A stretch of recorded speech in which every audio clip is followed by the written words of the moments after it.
Asalaamu calaykum waraxmatullaahi wabarakaatuhu. Waa idin salaam walaalaha igu qaaliga ah meel walba oo dunida ka joogtaan kusoo dhawaada janalkayga. Halkaad igala socotaan waa Fahiima Janal. Haddaa cusub tahay fadlan waxaan kaa codsanaynaa inaad janalka subscribe noo saartid, sidoo kale gambaleelka furo si aad u heshid muuqaalada dambe aan soo wado. Qisada aan rabo maanta inaan ka hadlo waa idinla soo wadaago ama ay idin soo gudbiyo waxaa ila soo wadaagtay hooyo lagu magacaabo Xamdi oo ku nool wadanka Kenya, gaar ahaan Islii, Nairobi. Hooyadan ayaa waxay qisadeeda ku bilaabanaysaa sida tan. Qisada waxay ku dhacday hooyo Xamdi gabadheeda. Hooyo Xamdi ayaa inooga sheekaysa oo ila soo wadaagtay sheekadana sidan ayay u dhacaysaa. Hooyadan waxay tiri waxaa ii jooga caruurteeda aad ay u badan yihiin. Aabahoodna waxa uu ku nool yahay wadanka South Africa. Caruurteeda waa qaar yaryar iyo qaar waaweyn oo qaangaar noqday. Marka waxa ay tiri gabar kamid gabdhaheyga oo waxaa jirto arrin iiga dhacday. Arrintaas oo ah gabadheeda iskuul ayay aadi jirtay ayay tiri. Kadibna iskuulkii marka ay ka imaado ama waqtiyada ay firaaqada leedahay, wiil ayay wada sheekeysan jireen. Guriga ayuu ugu imaan jiray. Wiilka waan arki jiray, kor ayaan ka aqaanay ayay tiri. Gabadheeda waxay dhahday gabar fudfudud oo yacni qof kasta iska soo dhaweysto. Wiil, gabar, qof xun iyo qof fiican, yacni qof iska fudfudud ayay ahayd ayay tiri. Qof kasta ayaa fahmi kara eragaas. Marka waxay dhahday maalin maalmaha kamid ayaan waxaan arkay gabadheediyo xanuunsan, jiifto ma tagayso, iskuulkiina aan aadin dhowr maalmood. Markii aan wareysto waxba maysan ii sheegin ay tiri. Dhaqtar ayaan geeyay gabadheedii. Kadibna waxaa la ii soo sheegay inay uur leedahay. Kadib waxay tiri gurigeennii baan kusoo noqonay. Gabadheeda ayaan la sheekaystay. Waxay igu tiri hooyo ninkaas hebel ah baa uurka ii yeelay. Ninka ay ii sheegaysana waxay tiri waa ninkii aan aqaanay oo marar badan aan ku arkay ayada oo la sheekaysanayso, gurigan ugu imaan jiray oo waqti walba waxay tiri waa uuna soo salaami jiray. Wiil fiican ayaan u haystay ayay tiri. Gabadheed waxay tiri ninkaas baa hooyo uurka ii yeelay, la soco. Wiilkan magaciisa iyo markaas halka uu degan yahay aad baan u aqaana ayay tiri, reerka uu yahay. Wiilkii ayaa waxaan dhahay tiri ii ballami, waxaan rabaa inaan is aragno oo aan ka sheekeysano arrinkan inuu uurka asiga leeyahay iyo in kale. Hooyo Xamdi waxay tiri gabadheeda wiilkii ay ii ballamiso waan is aragnay.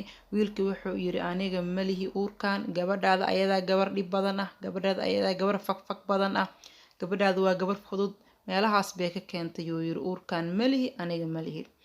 Ninkii waa uu inkira uurkii. Gabadhii laakiin waxay ku adkaysatay, waxay tiri uurkan waxaa iskale ninkan. Wiilkii markuu inkiray ay tiri uurkii oo arrintiina ay saas noqotay oo talo meel aan ka bilaabo aan waayay. Gabar aan saaxiibanaha oo dabaqa ila degana waxay tiri arrintii u sheeg, waxaan dhahnaa heblow dhibkan ayaa i haysto, gabadheedina uurkan bay leedahay, ninkaas ayaa lahaa la yiri, ninkiina waa uu inkira, maxaan sameeyaa? Gabadhii waxa ay tiri Xamdiye waxaan kugula talinayaa gabadhaada inta uusan uurka kusoo weynaanin in laga soo xaaqo. Aabaheedna uma sheegin ayay tiri, waan ka qariyay. Gabadheeda waxaan geeyay dhaqtar. Canugiyo 3 bil caloosha ku jiro ayaan soo xaaqa ayay tiri, banaanka keenay. Gabadheeda guriga ayay ii joogtay. Kadib wax iskuul maysan aadi jirin. Ninkiina waxaan ku dhahay ninkaas nin fiican maahan, dib dambe ha ula hadlin. Hadduu inkiray uu ku yiri aniga uurkaas malihi. Ninkani ehelkiisa iyo qaraabadiisa ama waalidkiisa Nairobi ma degan ayay tiri. Haddii aan u dacwoo lahayn oo u sheegi lahayn, haddii aan reerkiisa raadin lahayn, ninkeyga ayaan waxay tiri ka baqay in uu i dhaho intee jirtay intii gabadha uurka loo yeelayo, oo aabaheed gabadha waan ka qariyay. Waxay tiri intaas markay dhacday gabadheedii guriga ii joogta, uurkiina laga soo xaaqay. Ninkiina waa tuu inkiray. Habeenada kamid ah aabaheed isoo wacay, wuxuu igu yiri Xamdiyey la soco, gabadheena nin baan siiyay, marka waa loo guuri doonaa, waa lagu dari doonaa, arrinkaas ayaa jiro, la soco. Waxaan dhahay bay tiri gabadha way yar tahay, maxay tahay guurkan degdega ah, soo inay wax barato maaha, soo inay jaamacad aado maaha, soo inay kan barato maaha. Wuxuu yiri tiri maya, gabar waa gabar, ama god ha kaaga jirto ama guri ha kaaga jirto, waa gabadheeda nin baa siiyay, nin aad u wanaagsan baa siiyay, ninkaas baa dhaqanaya, la soco kolleyto guurka maalinta u dhici doono, meherkan waa lagula soo socodsiin doonaa. Waxay tiri waan yaabay arrintii aan gabadheeda iyo isla soo marnaan soo xasuustay tiri. Gabadhiina arrinta aabaheed uma sheegin, waayo arrinta wax aan qarinayna ayaan ka dhigna. Aabihii haddaan u sheeg aniga inuu canaanta ayaan ka baqayay tiri. Gabadheed waxaa u sheegay inuu aabaheed arrinkaasi keenay oo la rabo in nin lagu daro. Gabadhi waxay tiri hooy aniga ayaa nin keensanayo, nin aniga ayaa raadsanayo, nin aniga aan rabo ayaan maxaa la idin keenayaa, ninkaas ayaa la igu darayaa. Aabihiina waxa uu yiri nin ayaa lagu darayaa, gabadha la soco. Hooyadu waxay tiri marka gabadheeda hadda way joogtaa, weli ninkii aabaheed dhaxay waa lagugu daraa ama waa lagu guurinaa looma guurinin. Ayadiina weli ninkii ay tiri waa kuu keenayaa maysan ii keenin. Guriga ayay joogtaa, taladeena ayaa naga wareersan arrintan maadaama aabihii aan ka qarinay. Hadda waxay tiri anigii uma sheegi karo uma dhihi karo in xaajigeygii gabadhaadii nin baa uur u yeelay oo uurkii waa ka soo xaaqa ma dhihi karo, waayo anoo uurkii soo xaaqay oo dambi sameeyay haddana ninkeyga waxaan ka baqayay inuu dhaho maxaad qabanaysa inta gabadhaada uurka loo yeelayo.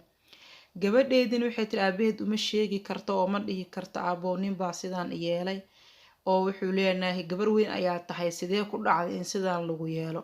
Marka arrinta ayaana waxay tiri naga cakirin meel wax ka bilowna ma naqaano, aabihiina waxba uma sheegi karno, wixii aan qarinana waa qarina ayay tiri. Waxaan rabnaa inay walaalahan la soo wadaagaan talo wixii markaasi ay isleeyihiin way ku habboon tahay gabadha hooy Xamdi in la siiyo ama ay isleeyihiin way ku habboon tahay waa talo wanaagsan. Taladiina ayaan sugeynaa ayay tiri. Hooyadaas la soo taliya waxay ku nooshahay Islii gaar ahaan wadanka Kenya gaar ahaan Islii. Taladiina ayay sugaysaa insha Allah.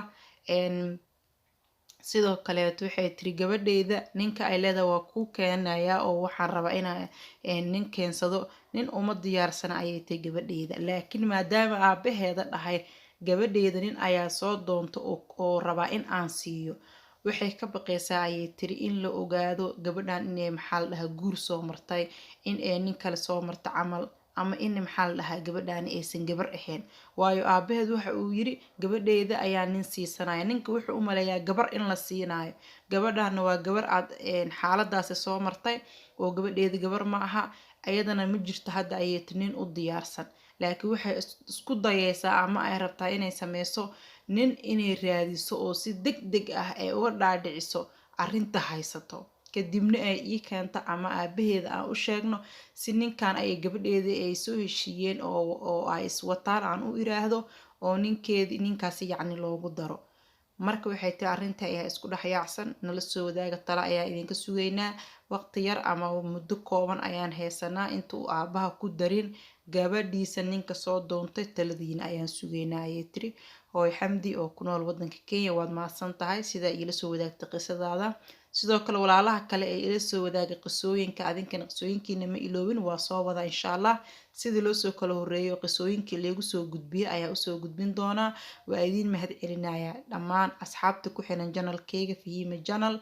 Subscribe wanaagsan sida ay ugu saarteen, sidaad ii dhiirigelinaysaa mar walbo. Mahad celintiina kama daalo. Muuqaalo kale oo xiiso leh waa idin soo wadaa, waan idin mahad celinayaa asxaabey. Sidaas iyo waxa idin leeyahay muuqaalka xiga nabadgelyo. Waxaan sugeynaa taladiina, wayna arki doontaa hooyadaas kommentiyada aad soo qortaan. Sidaas iyo nabadgelyo.